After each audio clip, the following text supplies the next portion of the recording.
Well, in this third session, what we're going to cover is kind of the overview model of different worldview approaches to the entirety of the historical Jesus approach. And I'm going to give you 3 different ways this material gets approached. And then we're going to take a look at the specific criteria of authenticity and talk about what they can and cannot do for us and how they work. This is going to be a full this is the full story. And the key thing here is if you want to know how people actually do their historical Jesus study, this is the session where we're going to go through that material, and you'll understand the rules of the game after we're done with this session. There is no doubt that if you look at how people study the historical Jesus, you get a wide variety of Jesuses that emerge through the sieve of what is called the historical Jesus. Now, there are a good set of reasons for this. One of which is the entire approach one takes when they walk into the conversation. And this is impacted by worldview issues. And there really are at the core 3 basic models for how one approaches the evidence of the sources that we have about Jesus and how one makes assessment of them. And depending on which kind of filter you take that discussion through will impact the results you get at the other end. These 3 models, I'll name them first and then I'll go through them one at a time. One is called the naturalistic model, and that is pretty straightforward. It's a pure naturalism, miracles don't happen, that kind of thing. The second is what is called a critical theistic model, a model rooted in critical realism, and I'll define that when we go through it. And the third is what is called a methodological naturalistic model, which actually is arguing history has its limits. There are certain things that history is incapable of describing or assessing or corroborating. So you just don't go there. And when I'm done, I think you'll see how this third model kind of works, because it's the more complex of the 3 of them. The first is the naturalistic model. This is the idea that, God doesn't exist. There is no other world out there. The idea, even the word supernatural is a problem, is a worldview. You talk about supernaturalism out of a naturalist mind frame. Just think about that. Just pause and ponder that for a minute, okay? You talk about supernaturalism out of a modern mind frame, because what it basically says is if it's exceptional and it's unusual, it's supernatural. It's something other. Now, the ancient worldview was not a supernatural worldview in the normal view of things. The ancient worldview is there is a transcendent world out there that I have to deal with. There's nothing unusual about it at all. It is part of the reality that I face and live in and must cope with and come to grips with. So even the way we talk about this shows kind of the world out of which we come. Nonetheless, the naturalistic model is the idea that there is no transcendent to deal with. This automatically creates a collision with the Bible.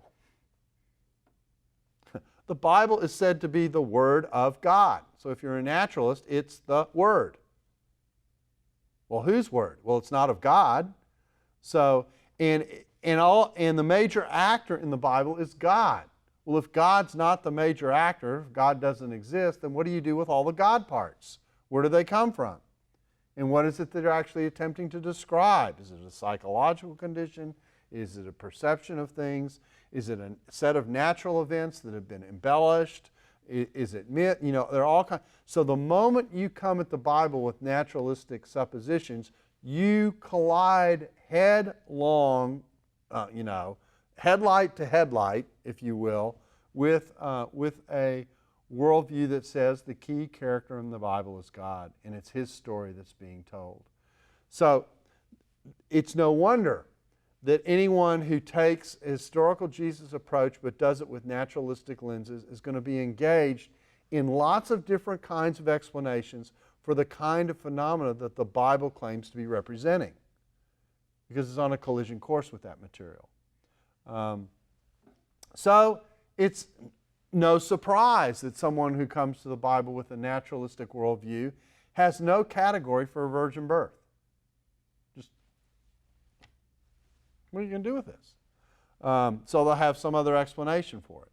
Usually a sociological explanation or some type of psychological explanation or some type of symbolic explanation that says it didn't really happen, but it's a way of affirming, a deity claim for Jesus, that kind of thing.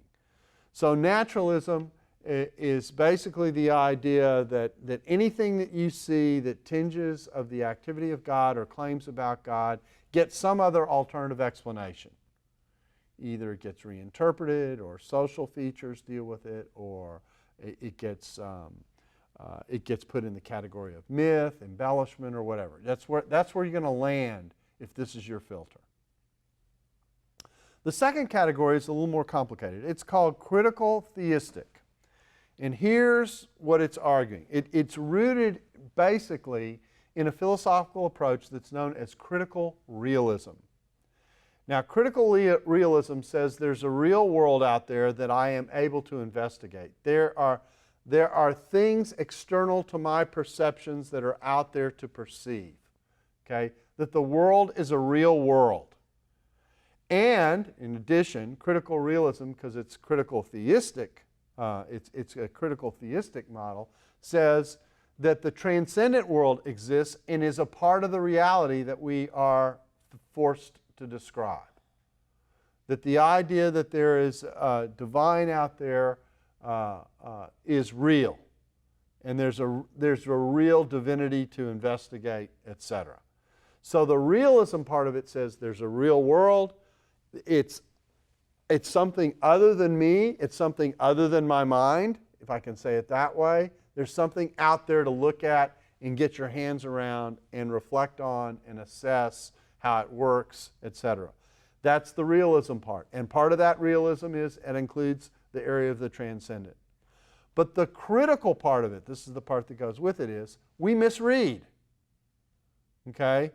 There are such things as bad sources that don't tell us what's really out there. In other words, there's discernment that's called for, not only in terms of how I see things and how I evaluate them, but also out of the sources that I often am forced to handle that talk about the things that I'm looking at. That's the critical part of critical realism. And so this is an argument, when it says critical and theistic, it's critical in that it does assessment on the sources and how they work. It wrestles with how they relate to one another. It tries to come really to grips with the kinds of differences that we see between events and that kind of thing. But it doesn't preclude that there's a God out there to assess, that there is divinity out there to talk about, that there is a spiritual world that includes, the forces of good and the forces of evil, so that you can have angels and demons and all that kind of thing. Angels and demons isn't just the title of a book. It's a description of a kind of reality, that kind of thing. So critical realism is dealing with all that. It just tries to be very self-aware about how interpretation happens and the hurdles that are involved in interpretation. And that's what makes it critical as well as dealing with realism. Okay, those two probably seem pretty straightforward. I mean, you could say one's naturalistic and the other's supernatural, but to do it that way kind of misreads it, because the supernatural side doesn't merely say, well, God can do it, so it must be so. There's more to it than that. The third category is what is known as methodological naturalistic. Now, this sounds like it's one, but it isn't. And I really need to explain this, because many, many, many historians in the universities operate with this model. This is a very prevalent model today, although most people don't understand it. Here's what it says. What it says is that history is unable to make judgments about the divine. Think of it this way. History can't cope with the divine. Okay? I can sit there and I can say, this event looks unusual. Yes, the tomb was empty. The disciples believe they have appearances. But history can't prove that those acts were signed by God. Okay? History just is unable to go there. The moment I invoke God, I'm invoking theology, and theology is a different way of talking about reality beyond history, and history's hands, history's eyes, history's ears can only go so far. It can only deal with human agents, and it can only deal with human agency. It can't put a stamp and say, that was God. And so what a methodological naturalist will do in their historical Jesus discussions is that they will say something unusual happened, the disciples believe something happened, something's triggering this, and then they'll go one of two ways. If they might go, and theology tells me that's God, or they might go, and that's all I can say. Okay? So it's kind of a, how to say it, it's kind of a methodological compromise to try and step out of the worldview debate and to reconstruct it by thinking about it differently. But my own view is that it's still deficient, that it doesn't, it stops short of answering the real questions the text is pushing us to ask about God being involved in the world, God being involved in a real way, God being a part of reality, all those kinds of things. What it does is it moves it over to the theology discussion. So you'll hear a methodological naturalist say things like, I can't prove the resurrection historically, but I believe the resurrection happened. And the point that they're making is, history can't make a judgment to say that was a divine act, but I believe it was a divine act. It was unusual enough, and the explanation is probable enough that I think God did it, but history can't show that. That's the way they'll split that atom. So it's a little bit of an unusual view. It's not a common view in the public square, but it is a very common view among academics. Thus worth being aware of. It's simply the view that says history has its limits. Now you can see by the very way that I've gone about this that the way in which you describe the results of any particular event in which God is active or said to be active in Scripture is going to be directly impacted by which set of glasses, which one of these three sets of glasses I use to analyze the material with. I mean, the naturalist is basically going to say any place God is mentioned is verboten, that can't happen, so we're looking for another explanation. The critical theistic approach, or the critical realism approach, is going to entertain the possibility that God may have acted in this particular situation or in this particular way, and will look for garnering what the evidence is that might indicate that. That might be what they do. And they're able to get, if you will, say a yes to the possibility of God acting. The methodological naturalist may be able to say yes to the idea of God acting, but he won't call that act something he can show historically. So that's the difference between the three views. And so it makes this earlier issue of we get so many different Jesuses when we take it through the historical Jesus sieve. This is one of the things that's producing that variety. Okay? Are the way in which presuppositionally or from a worldview kind of way, history and my ability to perceive and describe and corroborate reality are viewed merely from the standpoint of possibility at the start in terms of presuppositions. Okay, that's the assessment model. Now let's talk about the criteria of authenticity. Let me tell you how to think about the criteria of authenticity. The analogy I like to use is a courtroom. And the issue is setting a standard. And in fact, it's setting a high standard. It's setting a standard that's the equivalent of the difference. Hopefully this will help it dawn on you how criteria work. It's the difference between a criminal case and a civil case. A criminal case says to the jury, you have to pass, someone's presumed innocent until proven guilty. That's not the part of the analogy that works, but just hang with me. Okay? And you only issue a guilty verdict if there's no reasonable doubt. Now that's a high standard. That's a high bar. Okay, so what do defense attorneys do? Defense attorneys go in and they try and plant seeds of doubt. That's the core of defense attorneyship. It's not a word, but I'll use it. Okay, the core of defense attorneyship is to plant doubt, to get enough doubt so a jury says, well, he may have done it. In fact, I think it's likely that he did it, but there's a possibility that he didn't do it. Okay, it doesn't meet the high bar. Okay, it doesn't get over the threshold. Think of it as a pole vault, you know. It doesn't get over the 17-foot mark. Okay, it falls short. Now that's a different standard than in civil court. In civil court, the standard is a preponderance of the evidence.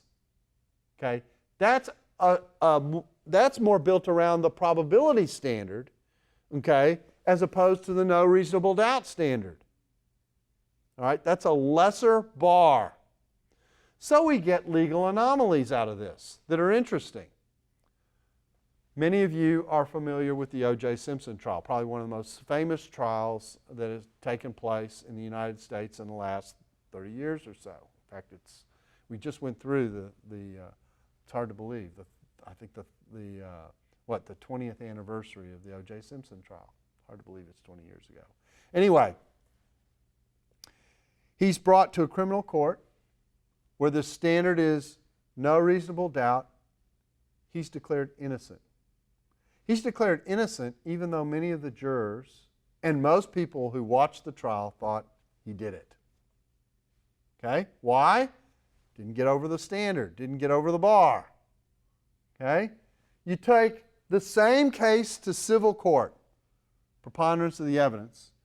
O.J. Simpson is paying the family of Nicole Simpson. Okay? He owes them out of the context of a civil court because the preponderance of the evidence was he was civilly liable. Okay? So in one standard he's not guilty. In the other standard, same case basically, he's guilty. Okay? That shows you how the bar works. Okay? So the criteria of authenticity is a way of setting a high bar. Now, why do I use this illustration?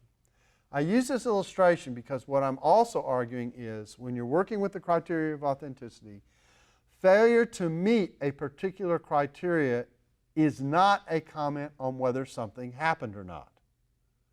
It's a comment only on the fact that you can show that it happened. Get the difference? It's an important difference. Okay? If I get over the bar, I've shown that there's very good reason to think that this happened. But if I don't get up to the bar, I'm not saying it didn't happen. I'm just saying I can't show it.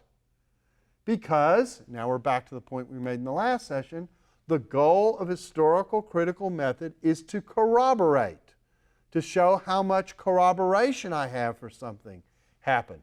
By the way, notice what happens with a corroboration standard. If your standard is corroboration, what happens to all your singularly attested stuff that doesn't have any other corroboration?